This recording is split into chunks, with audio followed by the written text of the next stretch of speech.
저는 중견 제조업체에서 영업부장으로 32년 일했습니다. 정년까지 채우고 퇴직했어요.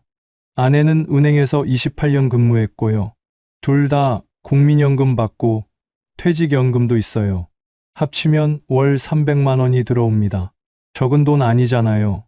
집도 있고 대출도 없고 애들 다 독립했어요. 퇴직할 때 생각했습니다. 이 정도면 노후 걱정은 없겠다. 여유롭진 않아도 조금씩 모으면서 살 수 있겠다. 근데요. 퇴직하고 2년 지났는데 통장 잔고가 줄어들고 있습니다. 모으는 게 아니라 까먹고 있어요. 처음엔 몰랐어요. 매달 300만 원이 찍히니까 괜찮은 줄 알았거든요. 문제는 나가는 돈이었습니다. 어디로 새는지도 모르게 조금씩 조금씩. 아내도 저도 몰랐어요. 아니, 모른 척 했는지도 모르겠습니다. 버는 게 문제가 아니었어요. 우리 부부가 왜 이렇게 됐는지 처음부터 말씀드릴게요. 퇴직하고 2년이 지났을 때였어요. 저녁 먹고 거실에 앉아 있는데 아내가 TV를 보다가 말했습니다. 여보, 이제 TV 바꾸자. 10년 넘었잖아. 화면도 어두워지고 소리도 예전 같지 않았거든요. 리모컨도 버튼이 잘 안 눌렸습니다. 근데 그동안 참았어요. 퇴직했다고 바로 이것저것 사면 안 될 것 같았거든요. 2년 동안 아꼈으니까 이제 하나 정도는 괜찮겠다 싶었습니다. 요즘 65인치 괜찮은 거 200만 원이면 되더라고요. 주말에 가전 매장 가기로 했어요. 아내도 신이 났습니다. 가기 전에 통장을 확인했어요. 얼마나 모였나 보려고요. 없었습니다. 2년이에요. 매달 300만 원씩 들어왔어요. 제 국민연금, 아내의 국민연금, 퇴직연금까지 합쳐서요. 24달이면 뭐라도 모여 있어야 하잖아요. 많이 바라지도 않았어요. 몇백만 원이라도 있으면 됐거든요. 근데 통장 잔고가 퇴직할 때랑 비슷했습니다. 아니, 비슷하면 다행이에요. 오히려 줄어 있었습니다. 처음엔 제가 잘못 본 줄 알았어요. 눈이 침침해서 그런가 싶었습니다. 핸드폰 글씨를 크게 해놓고 다시 봤어요. 맞았습니다. 손이 떨리더라고요. 아내한테 보여줬습니다. 아내도 한참 들여다봤어요. 이상하다. 우리 뭐 큰 거 썼었나? 생각해봤습니다. 차 바꾼 것도 아니에요. 해외여행 간 것도 아니고요. 큰 병원비 나간 것도 아니었습니다. 애들한테 목돈 보낸 적도 없었어요. 퇴직하고 처음 몇 달은 정말 좋았거든요. 32년 동안 아침마다 출근하다가 이제 안 해도 된다는 게 꿈만 같았어요. 알람 없이 눈 떠지면 일어나고 눈치 볼 사람도 없었습니다. 아내는 저보다 1년 먼저 퇴직한 상태였고요. 둘이 늦잠 자고 늦은 아침 같이 먹었습니다. 오후엔 산책도 하고 마트도 같이 갔어요. 이게 노후구나 싶었습니다. 연금 들어오면 외식도 하고 필요한 것도 샀어요. 근데 사치하진 않았습니다. 비싼 거 안 먹었어요. 옷도 거의 안 샀고 골프도 안 쳤어요. 그냥 평범하게 살았습니다. 근데 왜 돈이 없는 거예요? TV는 그날 안 샀습니다. 가전 매장 안 가고 집에 앉았어요. 거실 탁자 위에 통장을 펴놓고 1년치 내역을 훑었습니다.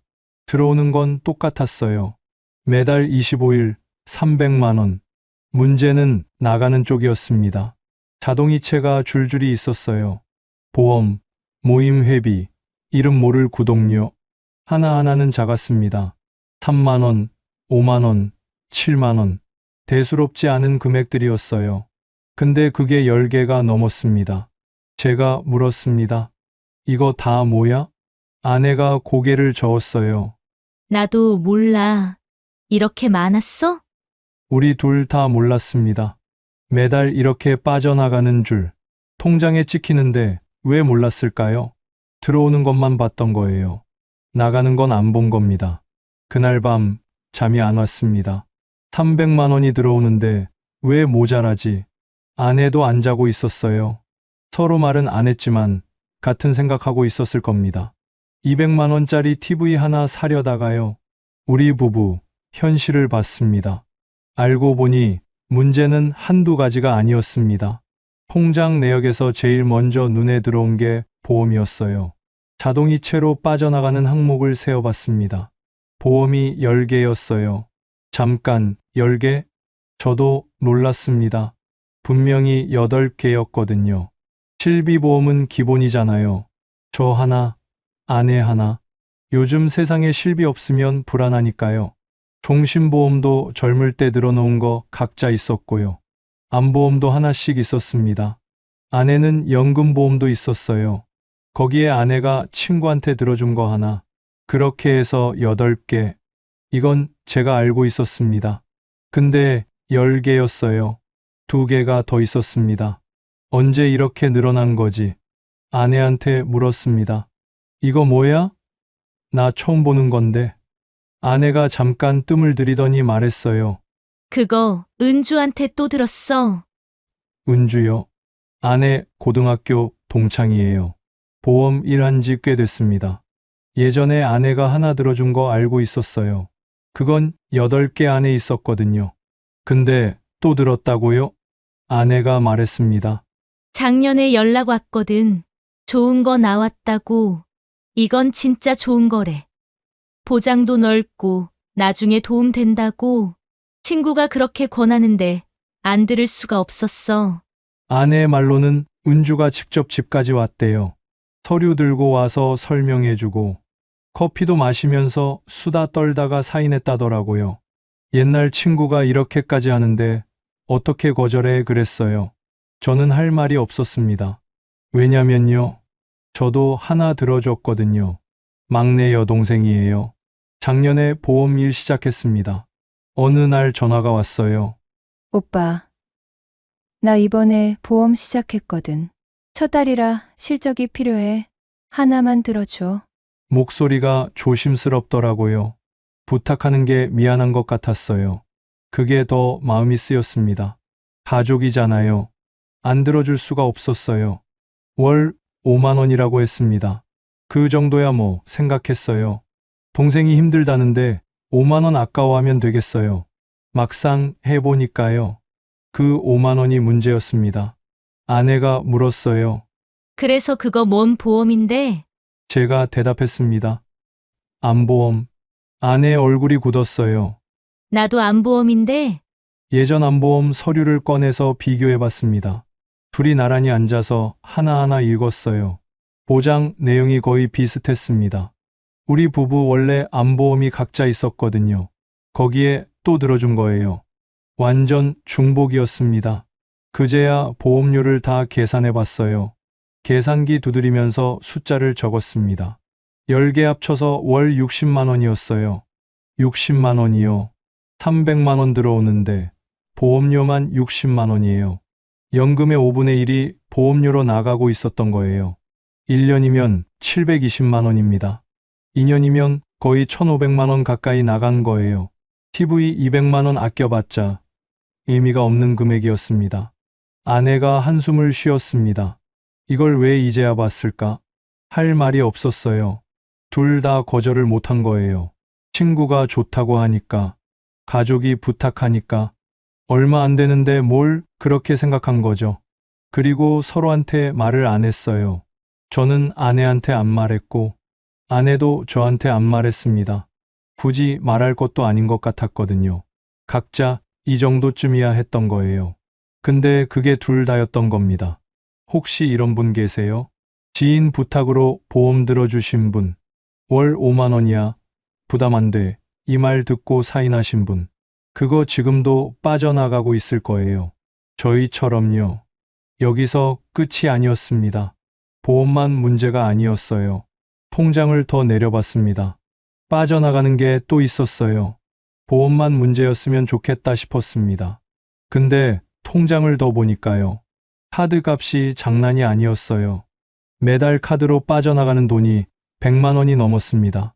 뭘 이렇게 썼나 싶었어요. 카드 내역을 뽑아봤습니다. 식당이 많았어요. 고깃집, 한정식, 중국집. 혼자 먹은 게 아니었습니다. 그제야 생각났어요. 다 제가 쏜 거였습니다. 퇴직하고 나서 후배들을 자주 만났어요.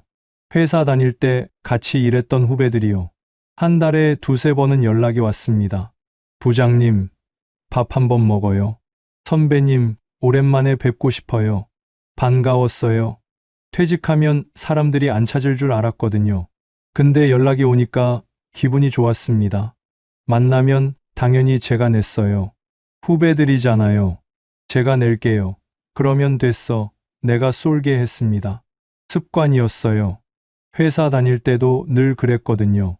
선배가 내는 거 당연한 거 아닙니까? 문제는 퇴직했는데도 그걸 계속했다는 거예요. 한 번 만나면 10만 원은 나갔습니다. 고기에 술 한잔 하면 15만 원도 넘었어요. 한 달에 3번이면 40만 원이에요. 1년이면 거의 500만 원입니다. 아내는 몰랐어요. 후배들 만나고 왔어. 그러면 그래, 좋았겠네 하고 끝이었거든요. 얼마 썼는지는 안 물었습니다. 저도 굳이 말 안 했고요. 근데 카드 내역에 다 찍혀 있었어요. 아내가 그걸 보더니 말했습니다. 이게 다 뭐야? 설명할 수가 없었어요. 후배들 밥 사줬다고 하기엔 금액이 너무 컸거든요. 생각해보니까 후배들만 만난 게 아니었어요. 동창들도 만났습니다. 고등학교 동창 모임이 있거든요. 2달에 한 번씩 모였어요. 거기서도 가끔 제가 쐈습니다. 오늘 내가 쏠게, 다들 고생했어. 그 한마디가 좋았어요. 대접받는 것보다 대접하는 게 기분이 좋았거든요. 체면이었습니다. 퇴직해도 쪼들리는 모습 보이기 싫었어요. 쟤 퇴직하더니 달라졌네 소리 듣기 싫었습니다. 그래서 더 쐈어요. 없는 척 못했습니다. 손주한테도 그랬어요. 손주가 올 때마다 용돈을 줬거든요. 할아버지가 사줄게 이 말을 달고 살았습니다.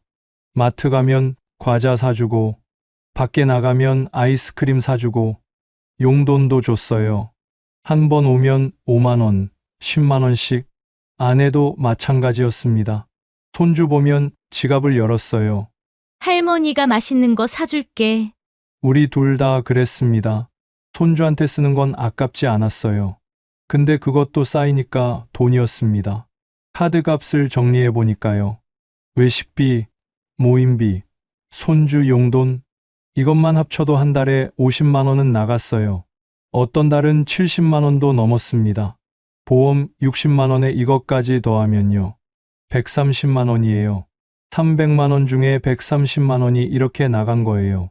절반 가까이가 새고 있었던 겁니다. 솔직히 포기하고 싶었습니다. 이걸 어떻게 줄여? 후배 만나서 나 돈 없어 그래야 해? 손주한테 할아버지 용돈 없어 그래야 하는 거야? 아내한테 말했습니다. 이거 어떻게 하지? 아내가 대답 안 하더라고요. 한참 있다가 말했어요. 당신만 그런 거 아니야.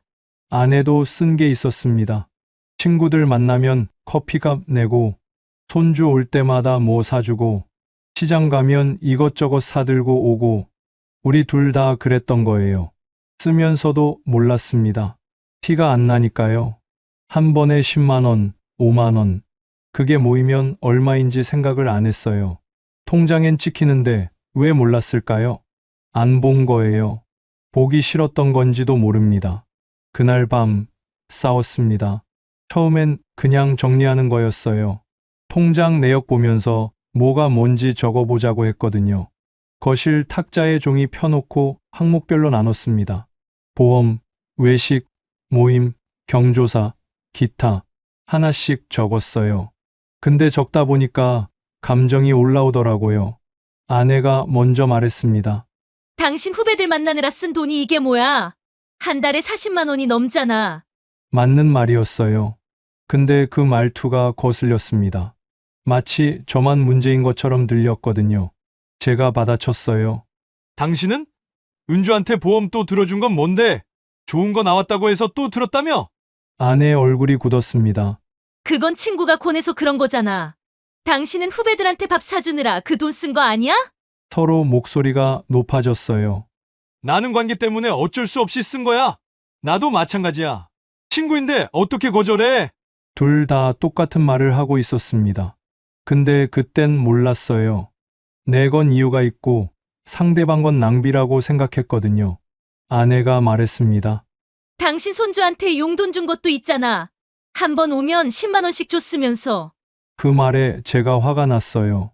당신도 줬잖아. 할머니가 사줄게. 맨날 그랬으면서 나만 쓴 것처럼 왜 그래? 아내가 벌떡 일어났습니다. 그래, 나도 썼어. 근데 당신이 더 썼잖아. 후배들 밥값이 얼마야? 한 번에 15만 원씩. 저도 일어났어요. 그럼 당신 친구들 만나서 커피값 낸 건? 시장 가서 이것저것 사온 건? 그것도 다 합치면 만만치 않아. 막말이 오갔습니다. 누가 더 썼네. 누가 잘못했네. 서로 손가락질했어요. 나도 아껴 쓴다고 썼어. 근데 당신은 밖에서 뭘 쓰는지 나한테 말도 안 했잖아. 할 말이 없었어요. 맞았거든요. 저도 말 안 했고 아내도 말 안 했어요. 각자 썼습니다. 서로 몰랐고요. 그날 밤 말을 안 했습니다. 아내는 안방으로 들어갔고 저는 거실에 있었어요. TV 소리만 켜놓고 멍하니 앉아 있었습니다. 다음 날도 말이 없었어요. 밥상은 차려져 있었는데 같이 안 먹었습니다. 아내가 먼저 먹고 치웠더라고요. 저는 혼자 먹었어요. 사흘이 지났습니다. 집 안이 조용했어요. 필요한 말만 했습니다. 밥 먹어. 응, 그게 다였어요. 나흘째 되던 날 아내가 거실로 나왔습니다. 탁자 앞에 앉더니 말했어요. 이러면 안 되잖아. 저도 알고 있었습니다. 싸운다고 돈이 생기는 것도 아니고 서로 탓한다고 해결되는 것도 아니었어요. 제가 먼저 말했습니다. 미안해. 나도 너무했어. 아내가 고개를 숙였어요. 나도 미안해. 당신만 탓할 게 아니었어. 한참 동안 말이 없었습니다. 거실 시계 소리만 들렸어요. 아내가 말했습니다. 우리 진짜 한번 정리해보자. 뭐가 문제인지 제대로 보자고. 그래야 했습니다. 싸울 게 아니라 같이 봐야 했어요. 우리 둘 다 잘못한 거니까요. 그날부터 다시 시작했습니다. 통장을 처음부터 다시 봤어요. 이번엔 싸우지 않고 그냥 사실만 보기로 했습니다. 근데요, 보면 볼수록 문제가 더 나왔어요. 생각했던 것보다 훨씬 많았습니다. 화해하고 나서 다시 통장을 봤습니다. 이번엔 싸우지 않기로 했어요. 누가 잘못했는지 따지지 말고 그냥 사실만 보자고요. 종이를 꺼내서 항목별로 적었습니다. 보험, 카드값, 자동이체 하나씩 정리했어요. 보험은 이미 봤으니까 알았습니다. 월 60만 원. 카드값도 대충 파악했어요. 외식비, 손주 용돈 합쳐서 월 50만 원 정도. 여기까지는 알고 있었어요. 문제는 그 다음이었습니다. 자동이체 항목을 하나씩 확인했어요. 이름만 봐서는 뭔지 모르는 것들이 있었거든요. 이거 뭐야? 아내가 물었습니다. 저도 몰랐어요. 핸드폰으로 검색해봤습니다. 구독 서비스였어요. 언제 가입했는지도 모르겠는 거. 한 달에 9,900원. 안 쓰는데 계속 빠져나가고 있었습니다. 그런 게 3개였어요. 합치면 월 3만 원. 1년이면 36만 원이에요. 쓰지도 않는 것에 36만 원을 버린 거예요. 안에 쪽도 있었습니다. 쇼핑몰 멤버십이요. 가입하면 할인된다고 해서 들었대요. 월 4,900원. 근데 거기서 산 적이 없었습니다. 1년 넘게 그냥 빠져나갔어요. 이런 것들이 계속 나왔습니다. 핸드폰 부가 서비스, 통신사 구독, 앱 결제. 하나하나는 몇천 원이에요. 근데 다 합치니까 월 7만 원이 넘었습니다. 몰랐어요. 가입할 때는 뭐 이 정도쯤이야 했거든요. 근데 그게 쌓여 있었습니다. 경조사비도 문제였어요. 1년치 내역을 보니까 생각보다 많았습니다. 결혼식, 장례식, 돌잔치, 칠순, 이런 게 한 달에 한두 번은 있었어요. 한 번에 10만 원, 20만 원, 많을 때는 30만 원도 냈습니다. 제가 물었어요. 이 사람 누구야? 아내가 대답했습니다. 은행 다닐 때 같이 일했던 분 아들. 솔직히 얼굴도 기억 안 나는 사람이었어요. 근데 청첩장이 오니까 안 갈 수가 없었대요. 같이 일했는데 어떻게 안 가 그랬다더라고요. 저도 마찬가지였습니다. 회사 후배, 부모님 칠순, 후배가 연락해서 오시면 좋겠습니다. 그러더라고요. 안 갈 수가 없었어요. 축의금 20만 원 냈습니다. 이런 게 1년에 몇 번씩 있었어요. 다 합치니까 연간 150만 원이 넘었습니다. 한 달로 치면 12만 원이에요. 모임비도 있었습니다. 저는 등산 모임이 있거든요. 한 달에 2번 갔어요. 회비가 월 3만 원이고 갈 때마다 밥값, 술값 따로 냈습니다. 한 번 가면 5만 원은 썼어요. 월 13만 원이에요. 아내는 성당 모임이 있었습니다. 월 2만 원 회비에 봉사활동비, 식사비, 합치면 월 7만 원 정도 나갔대요. 다 적어놓고 계산해 봤습니다. 보험 60만 원, 외식, 손주 용돈 50만 원, 구독료, 부가 서비스 7만 원, 경조사비 월 평균 12만 원, 모임비 20만 원, 합치면 149만 원이에요. 300만 원 중에 149만 원, 딱 절반이었습니다. 남는 151만 원으로 한 달을 살아야 했어요. 공과금, 관리비, 식비, 교통비, 병원비, 이걸 다 151만 원으로요. 될 리가 없었습니다. 아내가 계산기를 내려놓으면서 말했어요. 우리가 바보였어. 맞았어요. 들어오는 것만 보고 살았습니다. 300만 원이 들어오니까 괜찮은 줄 알았어요. 나가는 건 안 봤습니다. 보기 싫었던 거예요. 이제는 알았습니다. 문제가 뭔지. 근데요. 아는 것과 해결하는 건 다른 문제였어요. 문제가 뭔지는 알았습니다. 이제 줄이면 되는 거잖아요.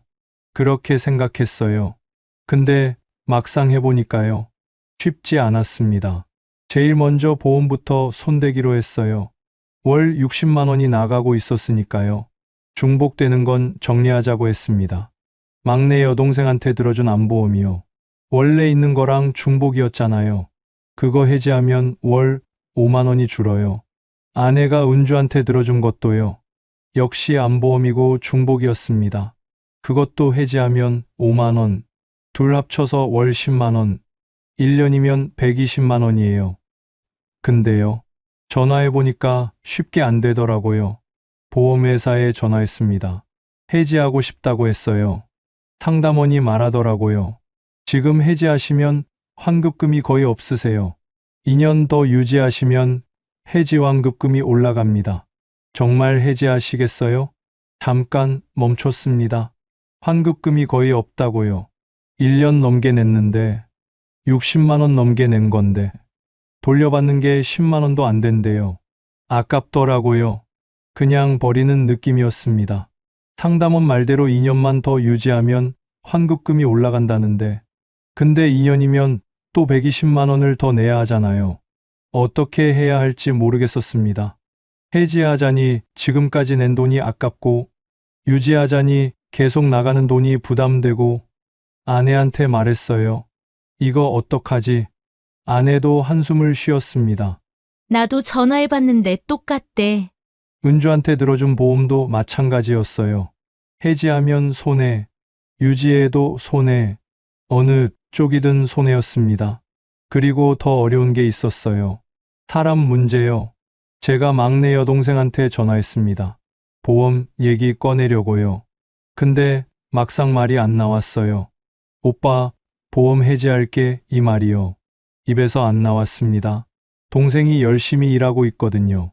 첫 해가 제일 힘들다고 들었어요. 실적 채우느라 고생하고 있는데 오빠가 해지하면 어떻게 되는 거야? 실적에서 빠지는 거 아닌가? 불이익 받으면 어떡해?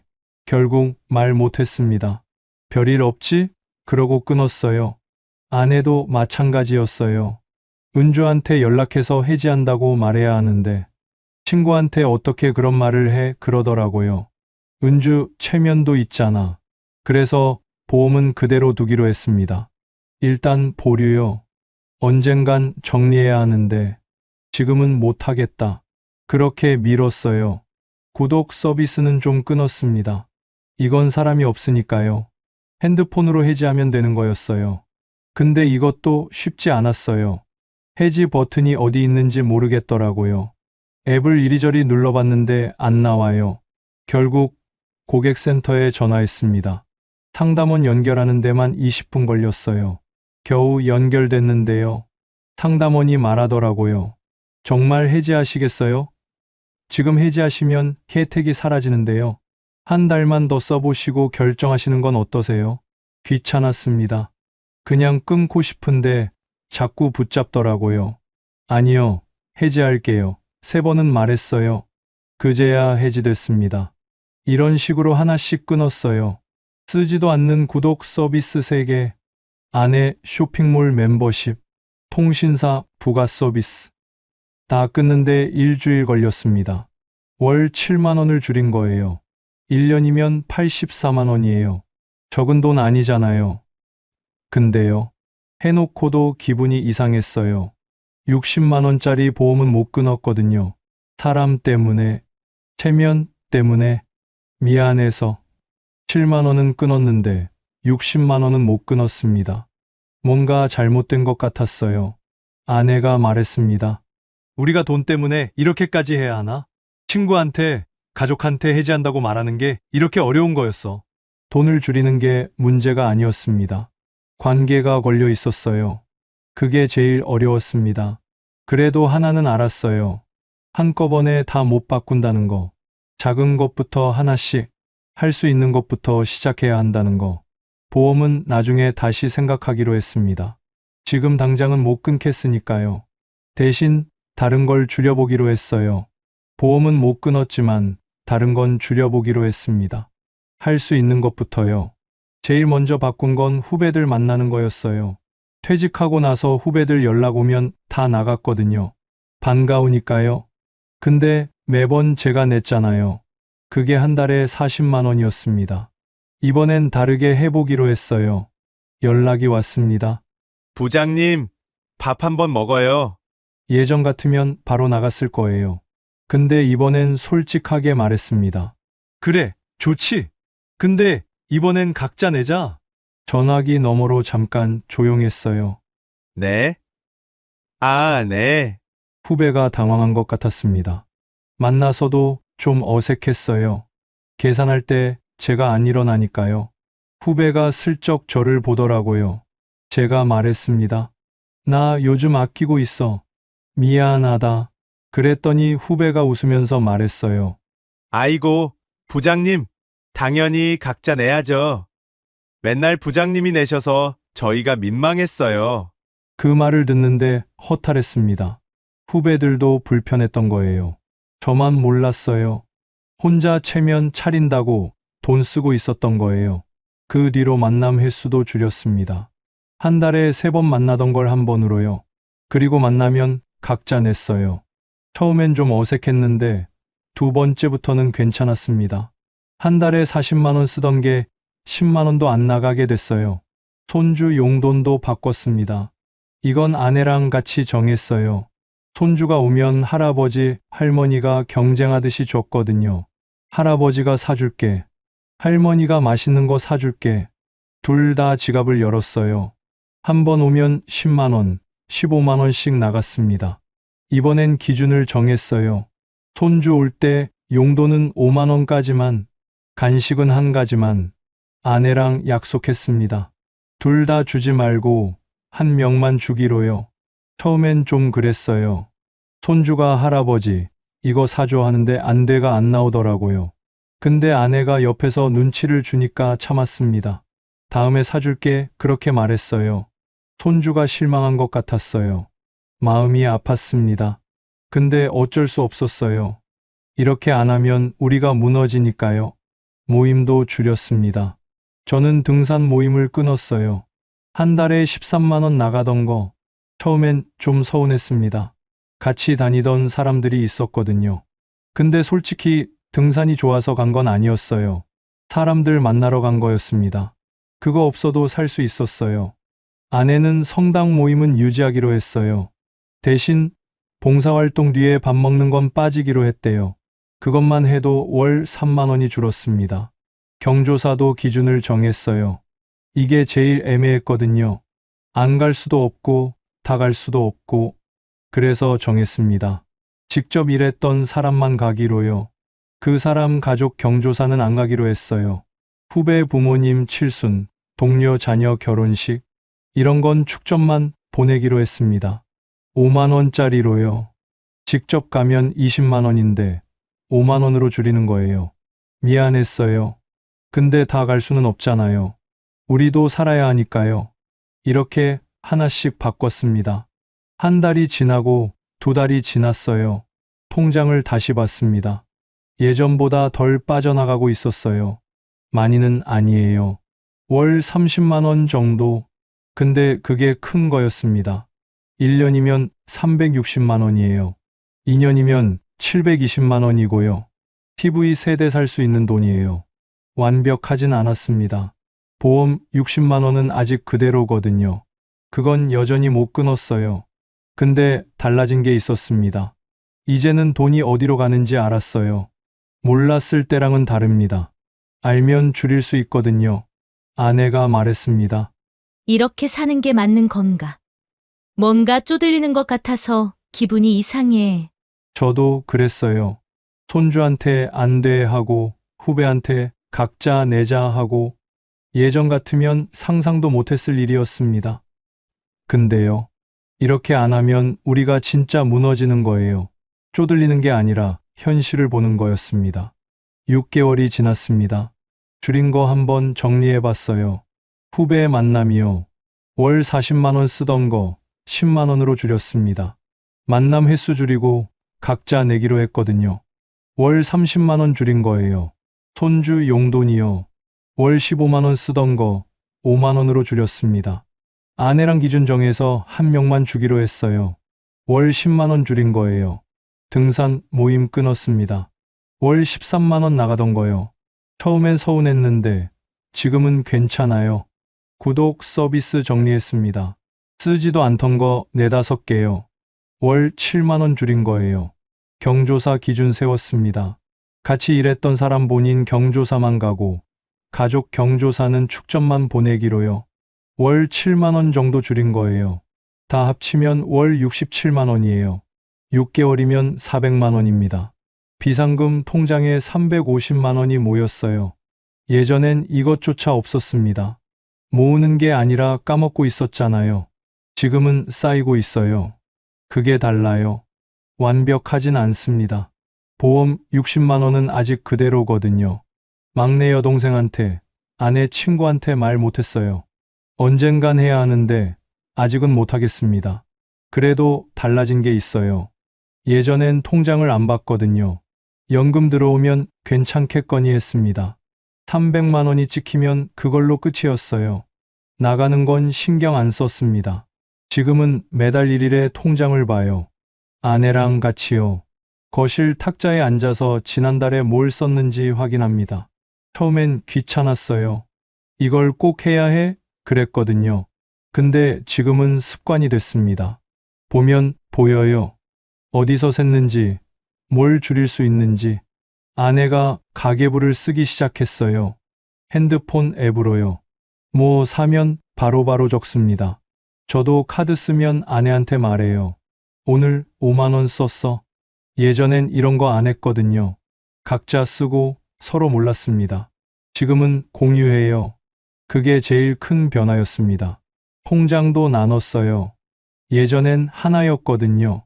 연금 들어오는 통장에서 다 썼습니다. 보험도 빠지고, 카드값도 빠지고, 생활비도 빠지고, 뭐가 뭔지 모르게 섞여 있었어요.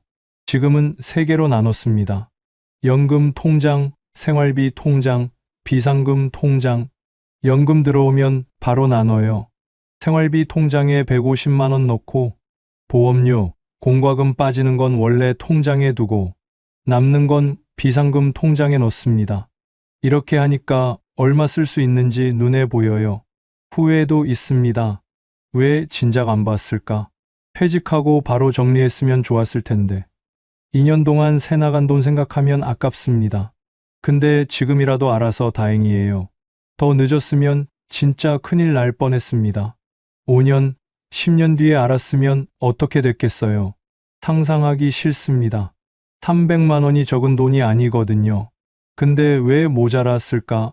답은 간단했어요. 들어오는 건 알았는데 나가는 건 몰랐습니다.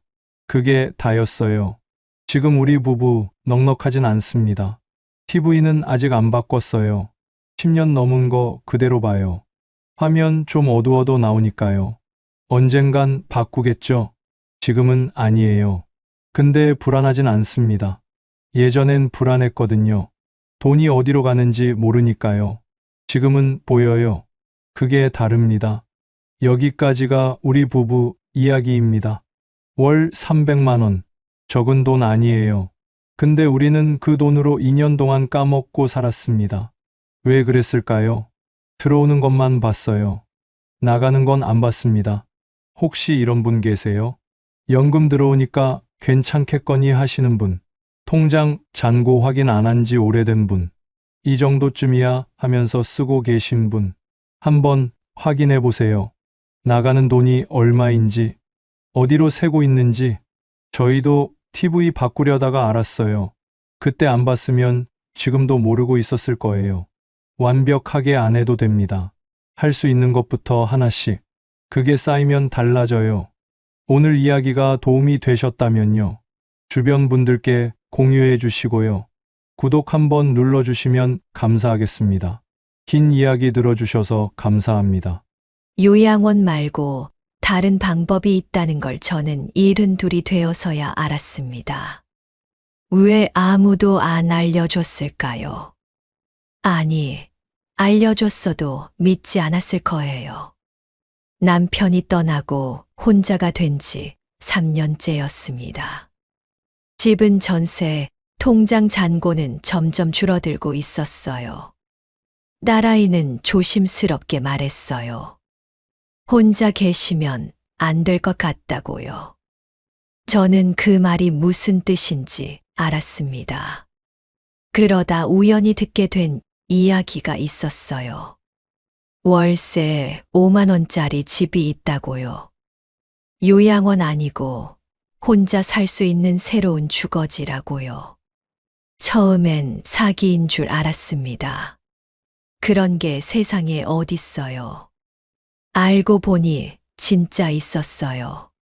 지금 그곳으로 어르신들이 몰리고 있습니다. 저도 1년 기다려서 겨우 들어갔고요. 다만 들어가기까지 쉽지 않았어요. 그리고 막상 들어가고 나서도 생각과 달랐던 것들이 있었습니다.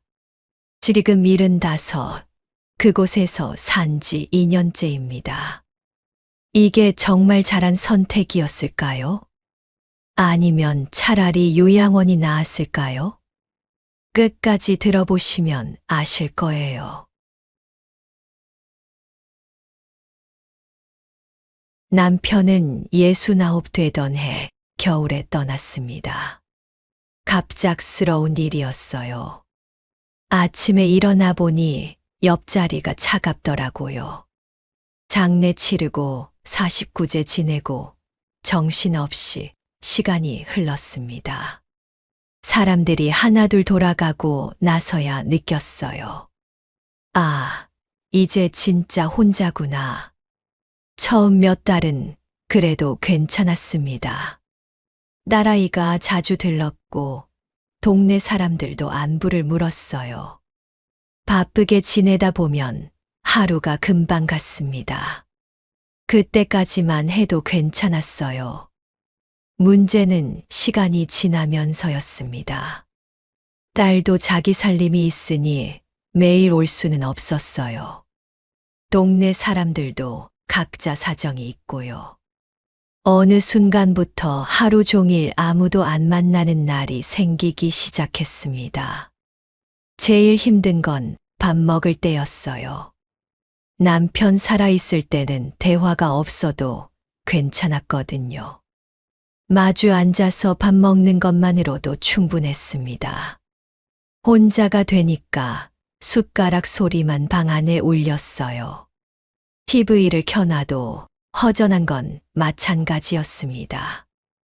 밥맛이 없어서 대충 몇 숟갈 뜨다가 그냥 치우는 날이 많았어요. 그러다 보니 살이 빠지기 시작했습니다. 한 달에 2kg, 3kg씩 줄었어요. 딸아이가 얼굴 보더니 깜짝 놀라더라고요. 엄마 왜 이렇게 야위었어요? 밥은 제대로 먹어요? 제대로 먹는다고 했습니다. 걱정시키기 싫었거든요. 밤은 더 무서웠어요. 불을 끄고 누우면 온갖 생각이 다 들었습니다. 지금 내가 쓰러지면 누가 알아줄까? 며칠 동안 아무도 모르면 어쩌나? 그런 뉴스 본 적 있잖아요. 혼자 사시던 어르신이 돌아가시고 며칠 뒤에 발견됐다는 거. 남 일 같지가 않더라고요. 그래서 전화기를 꼭 베개 옆에 두고 잤습니다. 뭔가 있으면 119 누르려고요. 근데 손가락 떨리면 버튼을 못 누를 것 같았어요. 그 생각하면 잠이 안 왔습니다. 새벽 서너 시에 깨면 다시 못 잤어요. 천장만 보면서 아침을 기다렸습니다. 해가 뜨면 그제야 조금 안심이 됐어요. 밤만 되면 또 무서워지고요. 그렇게 1년이 지났습니다. 혼자 사는 게 익숙해질 줄 알았는데 오히려 점점 더 힘들어졌어요. 몸도 예전 같지 않았습니다. 계단 오르내리는 게 버거워졌고 장 보고 돌아오면 온몸이 쑤셨어요. 무거운 거 들다가 허리 삐끗한 적도 있었습니다. 그날은 진짜 무서웠어요. 혼자 꼼짝도 못하고 바닥에 누워 있었거든요. 딸한테 전화해서 겨우 병원 갔습니다. 큰 건 아니었는데 딸 표정이 심상치 않더라고요. 며칠 뒤 딸이 조심스럽게 말을 꺼냈습니다. 엄마, 이러다 큰일 나요. 혼자 계시면 안 될 것 같아요. 그 말이 무슨 뜻인지 알았습니다. 요양원. 딸은 그 단어를 입 밖에 안 냈지만 눈빛으로 느껴졌어요. 가슴이 철렁 내려앉았습니다. 나도 이제 그렇게 되는 건가? 내 발로 걸어 다니는데 벌써 요양원인가? 아무 말도 못했어요. 그냥 괜찮다고, 아직은 혼자 할 수 있다고만 했습니다. 딸이 돌아가고 나서 한참을 멍하니 앉아 있었어요. 창밖이 어두워지는 걸 보면서 생각했습니다. 앞으로 어떻게 살아야 하나? 요양원밖에 답이 없는 건가?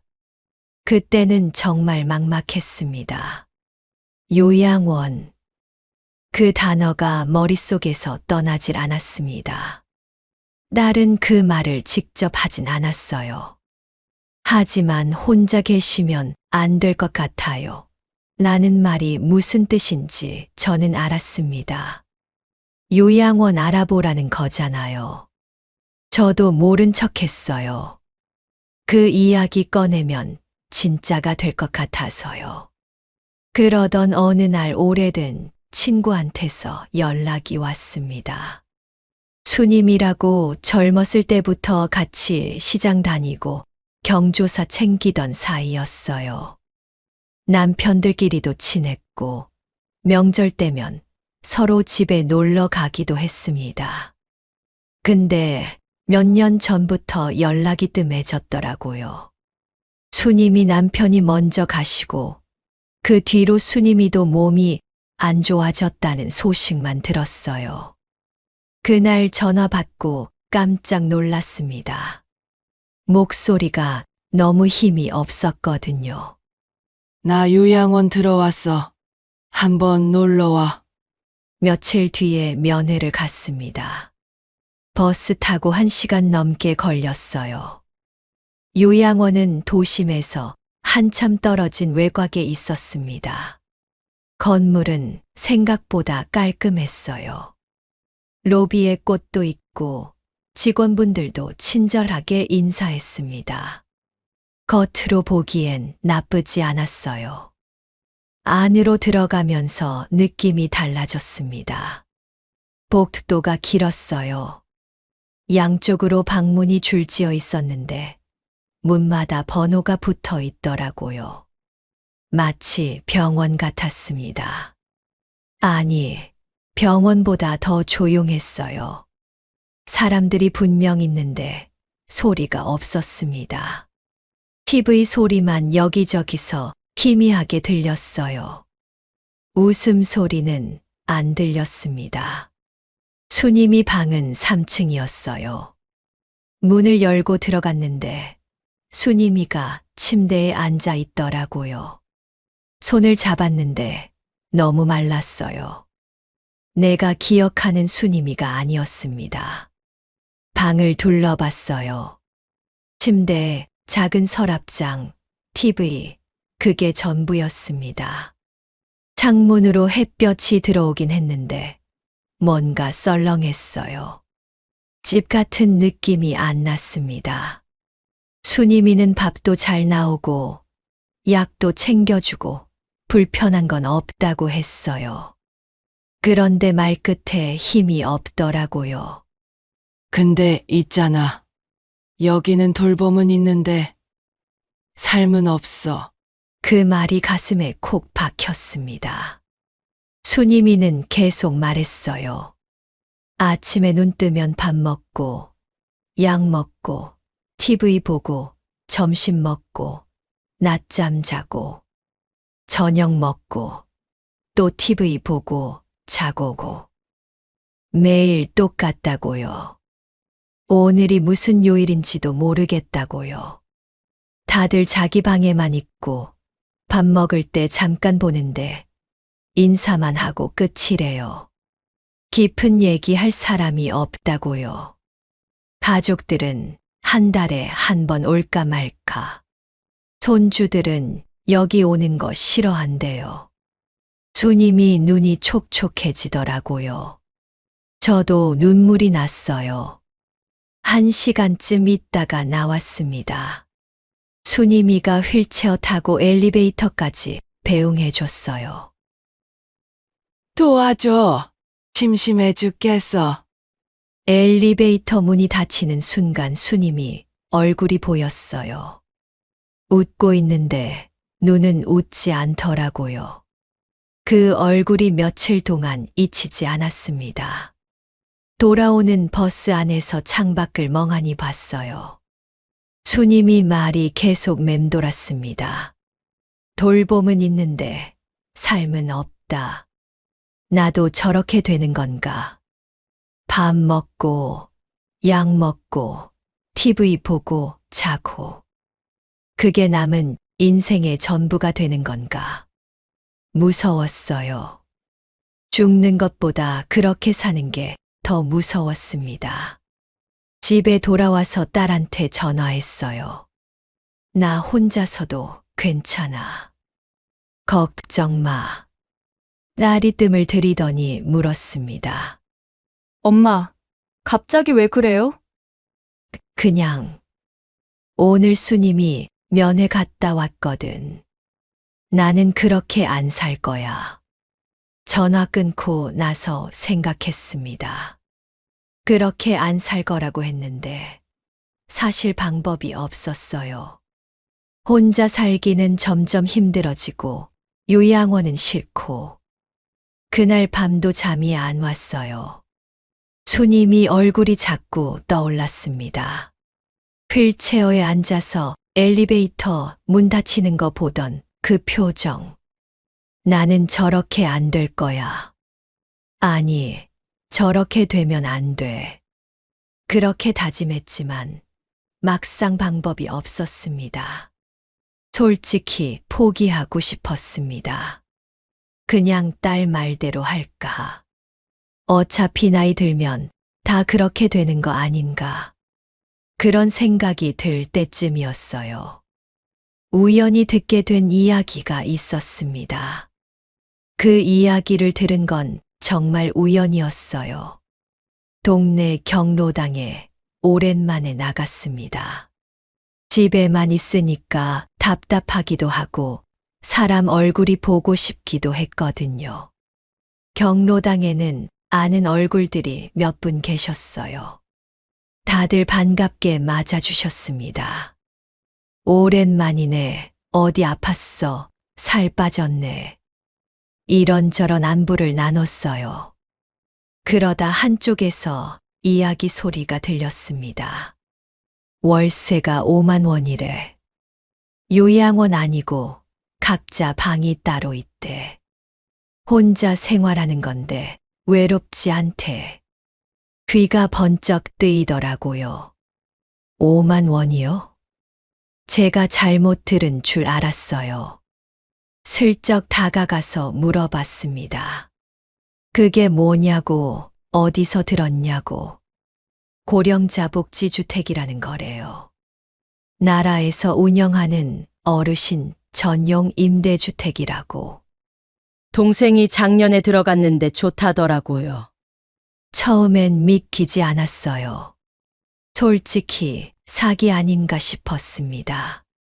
요즘 어르신들 노리는 사기가 얼마나 많은데요. 집에 돌아와서 딸한테 전화했어요. 나 오늘 경로당에서 이런 얘기 들었는데 이런 거 진짜 있어. 딸이 알아보겠다고 했습니다. 며칠 뒤 딸이 찾아왔어요. 핸드폰으로 뭘 보여주더라고요.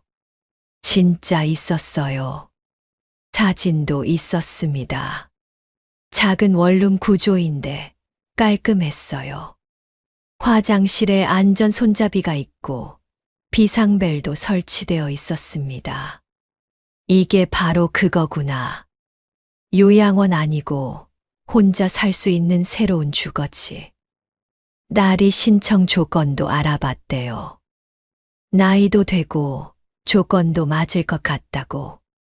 서류 준비하면 도와주겠다고 했어요. 가슴이 두근거렸습니다. 이런 게 있었는데 왜 몰랐을까? 며칠 뒤 딸이랑 같이 주민센터 갔어요.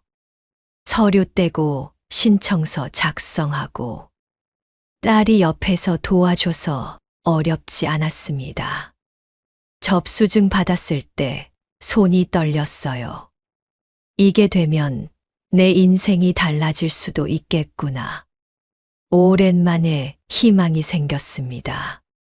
그때까지만 해도 괜찮았어요. 신청만 하면 금방 들어갈 줄 알았거든요. 생각처럼 쉽지 않았어요. 신청하고 나서 연락이 올 줄 알았어요. 일주일, 열흘, 보름. 아무 소식이 없었습니다. 딸한테 물어봤어요. 원래 이렇게 오래 걸리는 거냐고. 딸이 다시 알아보더니 말해줬습니다. 인기 있는 지역은 대기가 길대요. 짧으면 6개월, 길면 2년도 기다린대요. 2년이요? 순간 막막해졌습니다. 2년이면 74이에요. 그때까지 내가 버틸 수 있을까? 몸은 점점 안 좋아지는데 그래도 기다리기로 했어요. 다른 방법이 없었으니까요. 한 달이 지났습니다. 연락이 없었어요. 2달이 지났습니다. 여전히 없었어요. 석 달째 되던 날 딸한테 전화가 왔어요. 목소리가 조심스럽더라고요. 서류에 문제가 있대요. 소득 증명 서류가 하나 빠졌다고. 다시 제출해야 한대요. 가슴이 철렁했습니다. 분명히 다 챙겼다고 생각했거든요.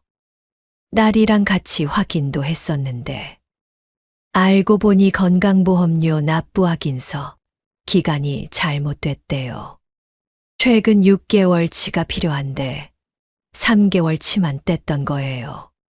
다시 주민센터 가서 서류 떼고 또 제출하고 번거롭기도 했지만 그보다 불안했어요. 혹시 이것 때문에 순서가 밀리는 건 아닌지. 딸한테 물어봤어요. 이러면 더 늦어지는 거 아니야? 딸이 괜찮을 거라고 했지만 눈빛이 불안해 보이더라고요. 저도 괜찮다고 했어요. 서로 괜찮다고 하면서 속으로는 조마조마했습니다. 그렇게 또 2달이 지났어요. 5달째. 여전히 연락이 없었습니다. 기다리는 게 이렇게 힘든 줄 몰랐어요. 매일 아침 눈 뜨면 핸드폰부터 봤어요. 혹시 모르는 번호로 전화 온 거 없나? 문자 온 거 없나? 아무것도 없으면 한숨이 나왔습니다. 오늘도 아니구나.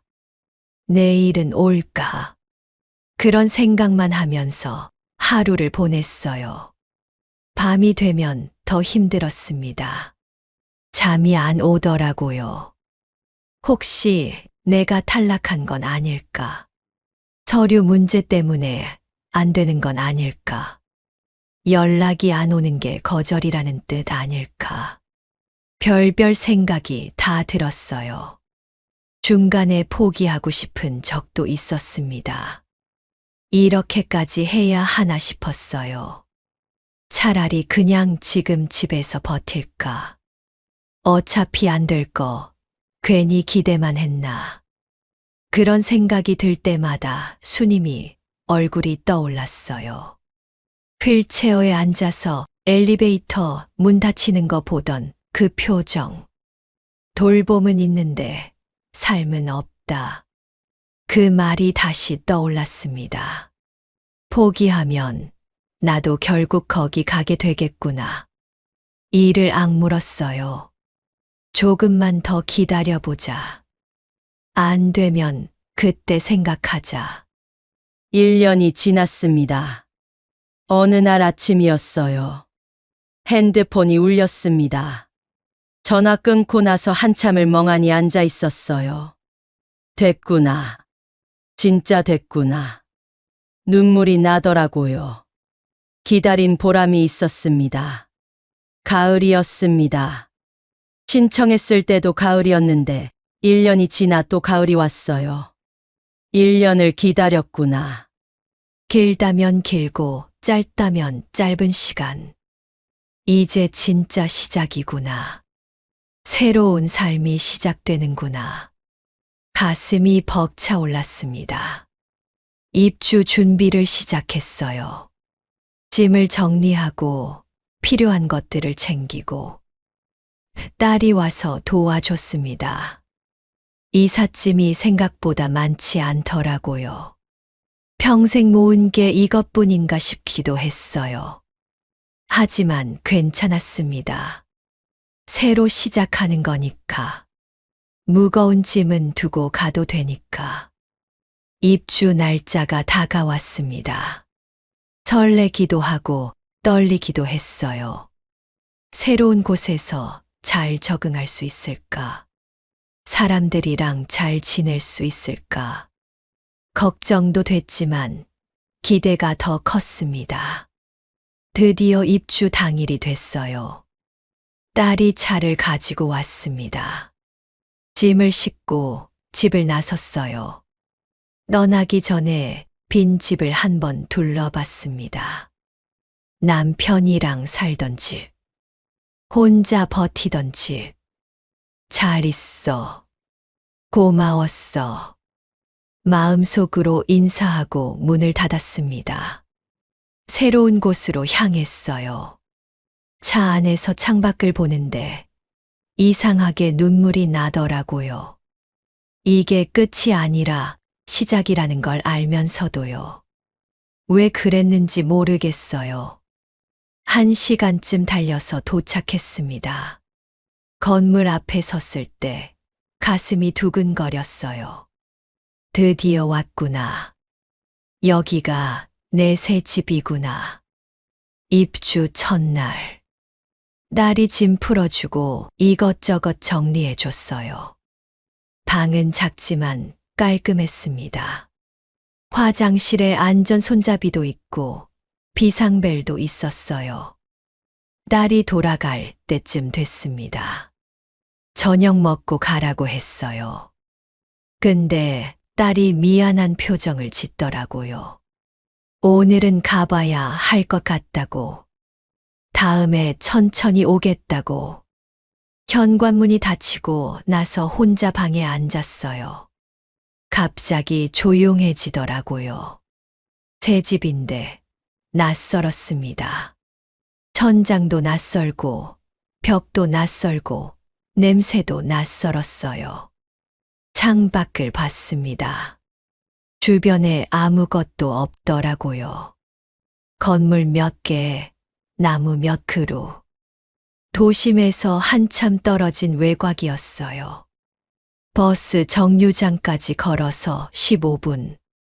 병원 가려면 버스 타고 40분. 생각보다 멀었습니다. 첫날 밤 잠이 안 왔어요. 오히려 집에 있을 때보다 더 외롭더라고요. 여기 와서 뭐가 달라진 걸까? 혼자인 건 마찬가지잖아. 그런 생각이 들었습니다. 다음 날 아침 공동식당에 내려갔어요. 어르신들이 이미 앉아 계시더라고요. 근데 다들 서로 아는 사이 같았어요. 웃으면서 얘기하고 반찬도 나눠 먹고 저만 겉도는 느낌이었습니다. 어디 앉아야 할지 모르겠더라고요. 빈자리 찾아서 조용히 앉았어요. 밥 먹는데 아무도 말 안 걸어줬습니다. 숟가락 소리만 들렸어요. 집에서 혼자 밥 먹을 때랑 뭐가 다르지? 사람들 사이에 있는데 더 외로웠어요. 며칠이 지나도 마찬가지였습니다. 다들 이미 그룹이 있더라고요. 새로 온 사람한테 관심이 없었어요. 아니, 관심이 없는 게 아니라 경계하는 것 같기도 했어요. 쟤는 누구야? 어디서 왔어? 그런 눈빛이 느껴졌습니다. 프로그램에도 나가봤어요. 체조 시간, 노래 교실. 근데 거기도 마찬가지였어요. 이미 친한 사람들끼리 뭉쳐 있었습니다. 저는 구석에 서서 따라만 했어요. 일주일쯤 지났을 때 딸한테 전화했어요. 명절에 와서 자고 가라고. 같이 밥도 먹고 얘기도 하고 싶었거든요. 근데 나중에 알았어요. 여기는 외부인 숙박이 안 된대요. 규칙이 그렇대요. 요즘 새로 지은 곳들은 게스트하우스가 있어서 가족이 와서 자고 갈 수 있다더라고요. 근데 제가 있는 곳은 없었어요. 딸이 명절에 왔다가 저녁 먹고 일어나면서 그러더라고요. 다음엔 우리 집에 가서 자요, 엄마. 고마운 말인 거 알아요. 근데 그 말 듣는 순간 괜히 눈물이 나더라고요. 현관문 닫히는 소리 듣는데 가슴이 먹먹했습니다. 그날 밤 혼자 누워서 생각했어요. 여기 온 게 맞는 건가? 차라리 그냥 집에 있을 걸. 후회가 밀려왔습니다. 그렇게 한 달쯤 지났을 때였어요. 여전히 어색했습니다. 식당에 가도 혼자 밥 먹는 날이 많았고, 프로그램에 나가도 구석에 서 있었어요. 그러던 어느 날이었습니다. 점심 먹고 할 일이 없어서 1층 로비에 앉아 있었어요. 멍하니 창밖을 보고 있는데 누가 옆에 앉더라고요. 같은 층에 사는 분이었어요. 복도에서 몇 번 마주친 적 있었는데 인사만 하고 지나갔던 사이였습니다. 그분이 먼저 말을 걸어줬어요. 새로 오셨죠? 어디서 오셨어요? 적응하기 힘들죠? 저는 그냥 네 하고 대답했어요. 근데 그분이 계속 얘기해 주더라고요.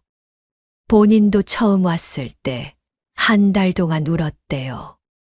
여기 사람들이 차갑게 느껴지고 외롭고 후회도 많이 했대요. 석 달 지나니까 좀 달라지더라고요. 그 말이 마음에 남았습니다. 석 달. 조금만 더 버텨보자. 그분 이름은 영숙 씨였어요. 저보다 2살 많은 77. 영숙 씨가 이것저것 알려줬습니다. 몇 시에 체조 가면 사람이 적은지, 어느 테이블에 앉으면 편한지, 누구는 말이 많으니까 조심하라고, 누구는 괜찮은 사람이라고. 그런 정보들이 도움이 됐어요. 조금씩 다른 분들하고도 인사를 하게 됐습니다. 안녕하세요. 밥 드셨어요? 오늘 날씨 좋네요. 그런 인사들이 오가기 시작했어요. 2달째 되던 날, 영숙 씨가 텃밭에 같이 가보겠냐고 물었어요. 건물 뒤편에 작은 텃밭이 있었습니다. 어르신들이 직접 가꾸는 거래요. 상추, 쪽파, 고추 같은 것들이 심어져 있었어요. 흙 냄새를 맡으니까 이상하게 마음이 편해지더라고요. 오랜만이었어요. 뭔가 살아있다는 느낌이 드는 게. 저도 텃밭 한 구역 받았습니다. 영숙 씨가 지금 시기엔 쪽파가 좋다고 알려줬어요. 같이 묘종도 사러 가고 심는 법도 배웠습니다. 흙을 만지면서 생각했어요. 이게 나쁘지 않구나. 식당 밥도 괜찮았습니다. 한 끼에 2,000원. 혼자 해 먹는 것보다 싸고 편했어요. 처음엔 정해진 시간에 먹어야 하는 게 불편했거든요. 근데 익숙해지니까 오히려 편했습니다. 뭐 해 먹지. 이런 고민이 사라졌어요. 다만 관리비는 생각보다 많이 나왔습니다. 월세는 5만 원인데 관리비 고지서 보고 깜짝 놀랐어요. 15만 원이 넘게 나왔거든요. 월세보다 관리비가 3배나 비쌌습니다. 관리 인력 인건비가 많이 들어간다더라고요. 처음엔 속상했어요. 이럴 줄 알았으면 더 알아볼 걸. 근데 다 합쳐도 20만 원 정도였어요. 혼자 집에서 살 때 월세의 공과금에 이것저것 나가던 거 생각하면 오히려 낫습니다. 무엇보다 돈으로 바꿀 수 없는 게 있었어요. 아침에 눈 뜨면 오늘은 누구 만나지 하는 생각이 들었습니다. 혼자 집에 있을 때는 없던 감각이었어요. 석 달이 지났습니다. 영숙 씨 말이 맞았어요. 석 달 지나니까 좀 달라졌어요. 완전히 익숙해진 건 아니었습니다. 여전히 불편한 것도 있었고 서운한 것도 있었어요. 그래도 달라진 게 있었습니다. 아침에 눈 뜨는 게 덜 무서워졌어요. 넉 달째 되니까 하루가 바빠졌어요. 아침 7시 반에 체조가 있었습니다. 처음엔 귀찮아서 안 나갔는데 영숙 씨가 자꾸 가자고 해서 따라갔어요. 목 돌리기, 어깨 풀기, 다리 들어 올리기. 별거 아닌 동작들이었는데 하고 나면 몸이 가벼웠습니다. 무엇보다 좋은 건 사람들이었어요. 오늘 컨디션 어때요? 어제 잠은 잘 주무셨어요? 그런 안부 인사를 주고받으며 하루를 시작하니까 기분이 달랐습니다. 체조 끝나면 건강관리실에 갔어요.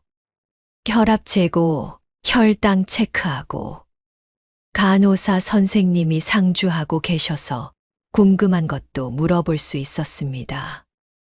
혼자 집에 있을 때는 혈압 잴 생각도 안 했거든요. 여기선 자연스럽게 건강 관리를 하게 됐어요. 수요일에는 노래 교실이 있었습니다. 고향의 봄, 그리운 금강산. 어릴 때부터 부르던 노래들을 다 같이 부르면 가슴이 뜨거워졌어요. 금요일에는 영화 상영회도 했습니다. 문화실 불 끄고 벽에 영화 틀어주는 건데 어린 시절 동네 극장 생각이 났어요.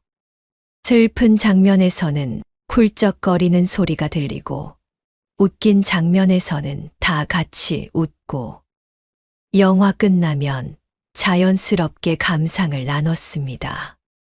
옛날 생각이 많이 나네. 주인공이 우리 딸 닮았어. 그런 이야기들을 들으면서 각자의 인생을 엿볼 수 있었어요. 텃밭 딜도 재미가 붙었습니다.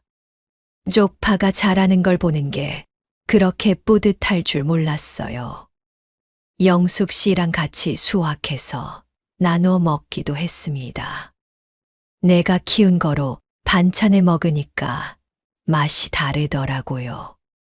5달째 되던 날 딸이 찾아왔어요.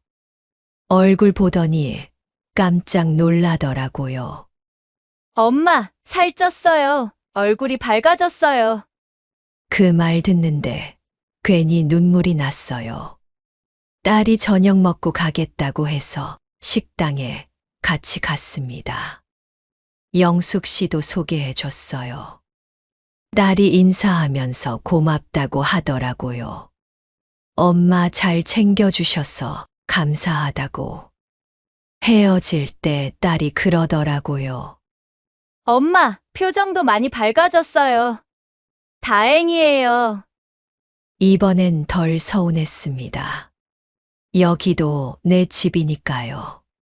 밤에 혼자 방에 누워서 생각했어요.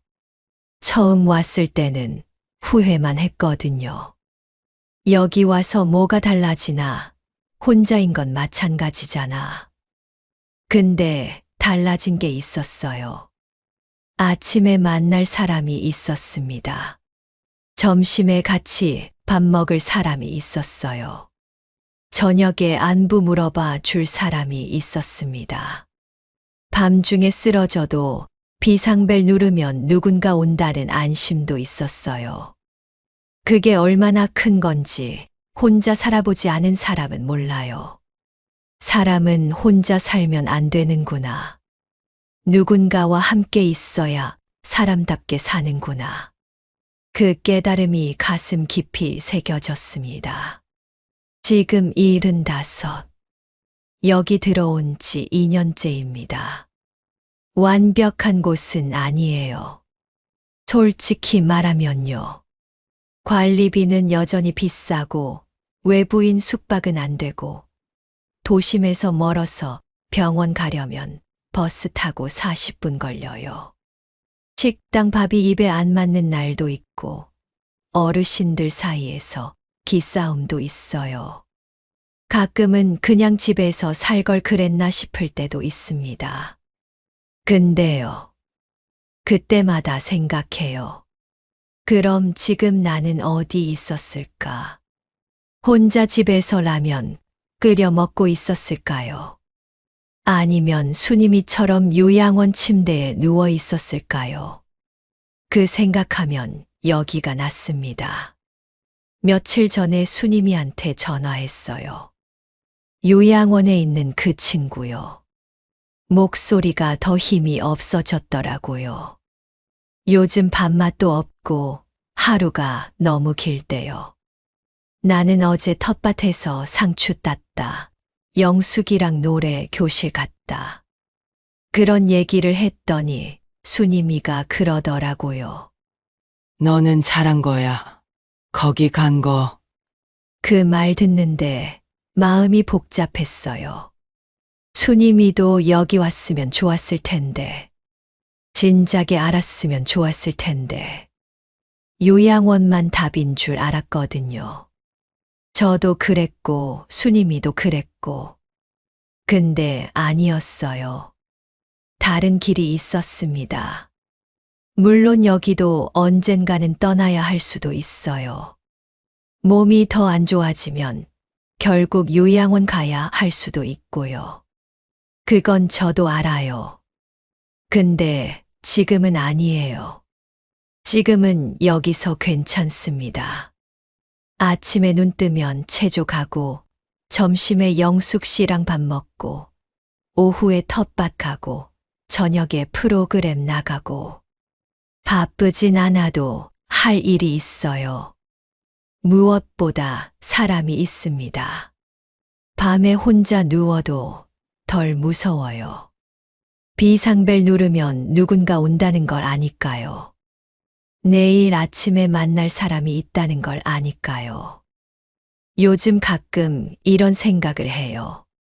남편이 살아 있었으면 여기 같이 왔을까? 같이 텃밭 가꾸고, 같이 밥 먹고, 같이 체조했을까? 그랬으면 좋았겠다 싶다가도 또 생각해요. 지금 이 사람들이 있으니까 괜찮다고. 영숙 씨도 있고, 다른 어르신들도 있고, 새 식구들이 생긴 거예요. 혼자가 아니에요. 이제는요. 혹시 지금 혼자 사시는 분 계세요? 요양원 가기는 싫은데 다른 방법을 모르겠다는 분요. 저도 그랬어요. 2년 전까지는요. 고령자 복지주택. 이런 게 있다는 거 저는 72에 우연히 알았습니다. 왜 아무도 안 알려줬을까? 진짜 억울했어요. 그래서 이 이야기 했습니다. 저처럼 모르고 지나가는 분 없으셨으면 해서요. 혹시 주변에 혼자 사시는 어르신 계시면 이 영상 보여주세요. 요양원만 답이 아니라는 거 알려주세요. 도움이 되셨다면 구독이랑 좋아요 한 번씩만 눌러주세요. 저 같은 사람 이야기 앞으로도 계속 전해드릴게요.